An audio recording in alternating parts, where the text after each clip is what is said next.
Hey, Straight Felon here. Thank you everybody for watching my last video. I see it has like 35,000 views now. I can't believe that. So I had to record this one.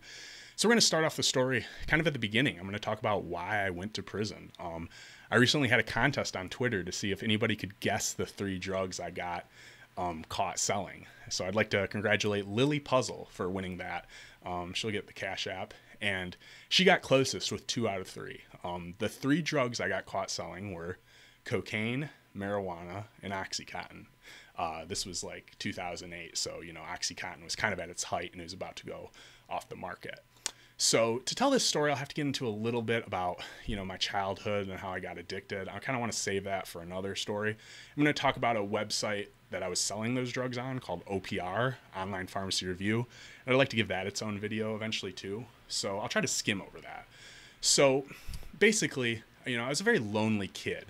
And I kind of sought out drugs as like a social thing. And I started making friends smoking weed. And it just, I associated socializing with drugs. And I don't mean this in like a pathetic, like, oh, I buy drugs so they want to be around me type way. I just mean that, I found that people that did drugs, they hung out. I went to nerdy school. I went to a school called Saginaw Arts and Sciences Academy. There just was no socializing. And, I grew up with those movies in the 90s, like, American Pie and shit. And I saw this vision of high school where it's like the big keggers and like everybody's beautiful. And like back then the actors were like fucking 30. But, I thought that was real. And I thought that I wasn't getting that because I went to this nerdy school. And I was kind of missing out. Like there weren't parties and stuff. So I had started hanging out with people from another school that did drugs and smoked weed. And like I said, this ability to get drugs off the internet made me very popular. And then I started to be able to sell drugs because of it. And originally I started selling drugs because to buy drugs online and I could have access to like LSD and MDMA and all these crazy things us high schoolers couldn't get locally, in mid-Michigan. But it was so hard to fund. It wasn't Bitcoin back then. It was something called eGold. And you had to like send a money order to like Serbia and it would take 3 weeks and the price of gold fluctuates. So you try to get $100 worth of gold, then you get it and it's 90 and the dude wouldn't take 90. You have to, fund 10 more. So originally I was like, well, I could just go buy some drugs locally and then have somebody send eGold for them from the internet and then mail them those drugs. And then I have eGold and I made a profit and it was so much easier. So I eventually started listing the drugs I could get locally online, mid-grade weed, cocaine, and pharmaceutical opiates. Pharmaceutical opiates sold for 2 to 3 times as much as what I could purchase them for. Weed was not quite double. Cocaine was, about double. And, at first I wouldn't barely get any sales. You can't just post like, hey, send me money and I'll send you drugs and expect many people to bite. But I remember, I got a few sales and a few reviews, and over the months, like it actually kind of started rolling. When I got caught, I had dropped off, I think 6 or 7 packages in one day. And that was a pretty big day, but still. So originally how I got caught is I remember the package too. Somebody had bought like a half gram of cocaine and I sold it to them for like 40 or 50. They wanted overnight shipping for that. So I gave them Express United States Postal Service. So back then, there was a box that you could check that says waive signature requirement, but often the mailman would still try to get you to sign for it. That box would just mean like if you weren't home, they would leave it. But a lot of people get paranoid signing for drug packages. To them, that's an admission of guilt. And that's partially true, but there's been a lot of people who didn't sign for the package and still got busted. If they want you, they want you. So anyways, this person I sent the package to must have got spooked when they tried to make them sign for it and denied it. So they go to send it back to the return address. So this was one of my first packages. I didn't know at this point that you don't want to use fake return addresses because that's very suspicious. You want to use, a house that, it exists, and preferably a house that probably won't report it if a suspicious package comes back. I've heard people use sex offenders' houses is a really good idea, or maybe just any house in the hood. Who knows? I didn't know that though. So they went to return it to the address that they find out doesn't exist. They see the name's fake. It's a handwritten package, and they kind of know it's like suspicious at this point. So United States Postal Service cannot open your mail without a warrant. So they had a drug dog smell it. This was all in my paperwork, and it alerted, even though it was vacuum sealed. and they opened it, found the cocaine, but they found fingerprints, but I wasn't in the system. So they didn't know who I was, but they flagged the fake name, which was Casey Holland.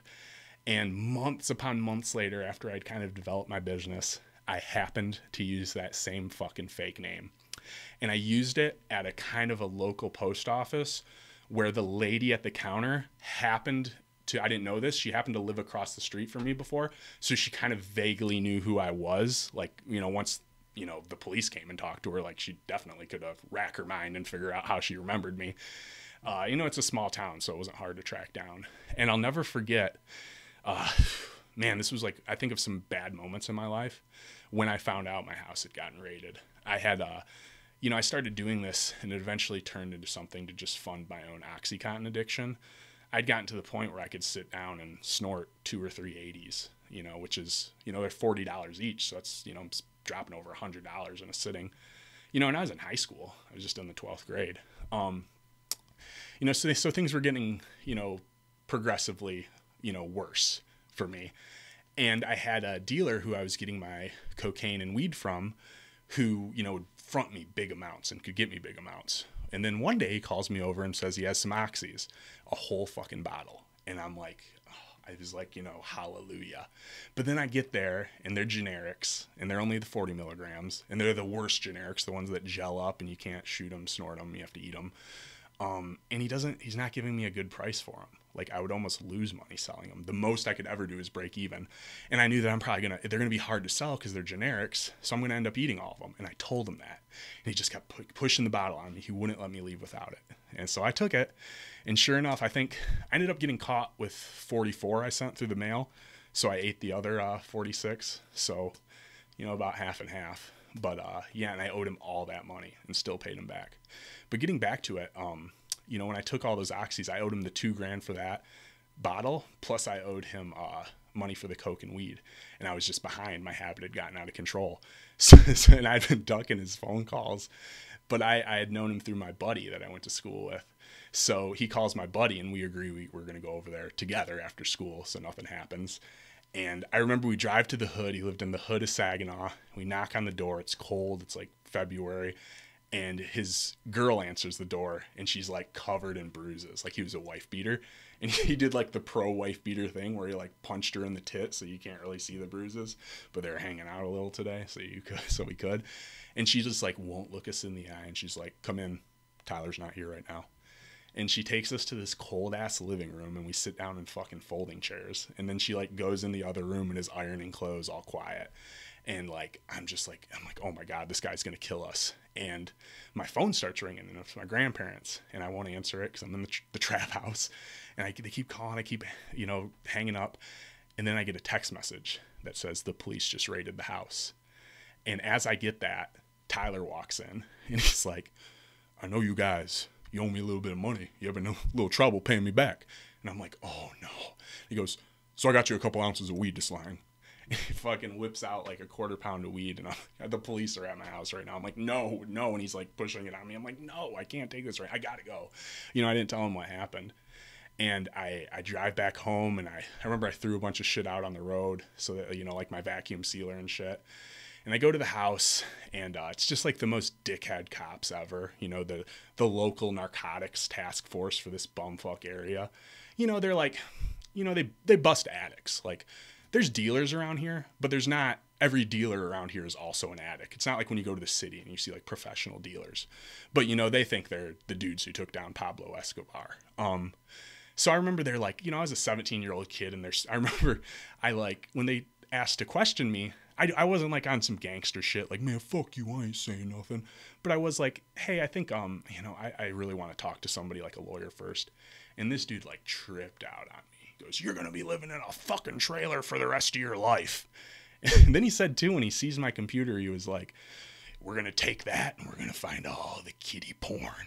And I'm like, wait, what the fuck? I was like, are you like threatening to like plant that on me? What are you trying to say? And, man, this guy had just like lost the plot so much. He looked me in the eye and like seriously asked me, what do you know about kilos of cocaine coming over the border?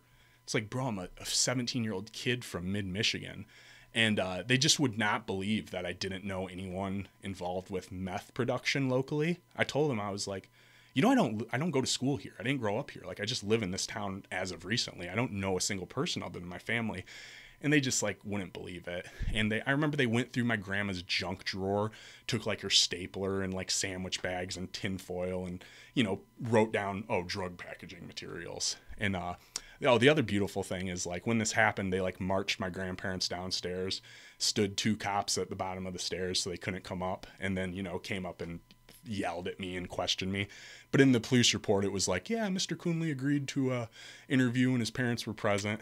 And it's just, I didn't grow up like a anti-police guy really, a little bit maybe, but like my family is like conservative law and order people. And after this ordeal, it's just completely changed their view of law enforcement.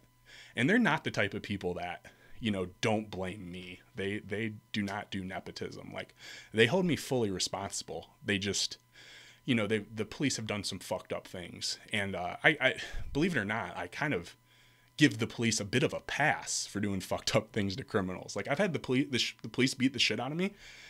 I think that's kind of part of the game when you're acting stupid. What I'm not cool with is what the police have done to my family, what they've done to my family's property and cars. The police did $1,000 worth of damage to a car they tore up searching at one time here. A car they knew there was nothing in. They just ripped a bunch of shit off the walls when they came over a couple months ago. On one hand, I am a little bit grateful. Like, I feel like if it wasn't for the law intervening, I would probably be dead. But there's just a lot of fucked up things that they've done. And like I said, and especially to my family, who I don't talk about my family too much on here. I come from a very good, I'm not going to say affluent, but we have a little bit of money, but very good people. And it's so clear just when you walk into the house and look at them that this isn't like a trap house or, something scummy.